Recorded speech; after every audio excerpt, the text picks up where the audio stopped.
Good night, everyone. My name is Oslyn Fraser, a student of the Jain University of Guyana, pursuing a course in International Foundation Certificate in Business.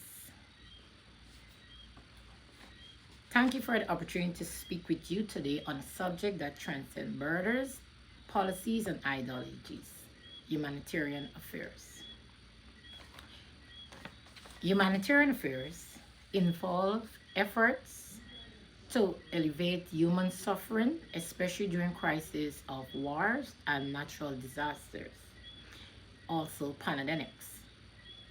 It includes emergencies and aid protection of human rights and how it affects all of us globally and locally.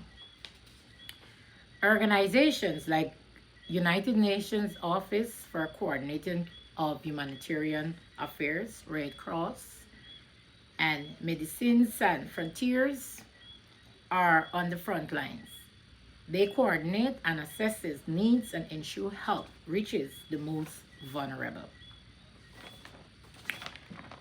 In a world brimming with innovation and advancement, it is a sobering truth that millions still live without basic necessities. Clean water, for example, food, shelter, and safety.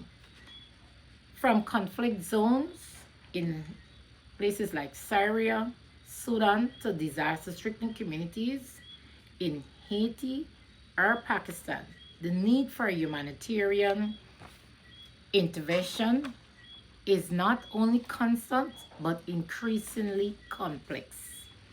Humanitarian affairs are not just about responding to crisis. They are about protecting human dignity. Every displaced child, every hungry mother, every family fleeing from war represent not just a statistic but a story. A life that deserves safety, opportunity, and hope.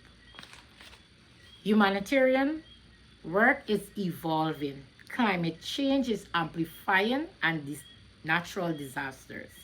Prolonged conflicts are blurring the lines between long-term and short-term aid. Misinformation is undermining the credibility and the reach of humanitarian organizations.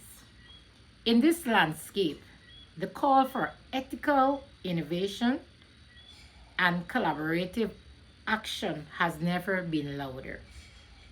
Let me be clear, humanitarian aid is not charity. It is a responsibility. It is an affirmation of our shared humanity. Whether you are a policymaker, a student, an entrepreneur, you play a vital role in this ecosystem. Your awareness, your voice, and your action matters. We must push for smarter aid, funding that is flexible, localized, and inclusive. We must center the voices of affected communities, especially women, youth, and minorities, in the design and delivery of aid. And we must not forget our frontline humanitarian workers, many of whom risk their lives every day, often without recognition or protection.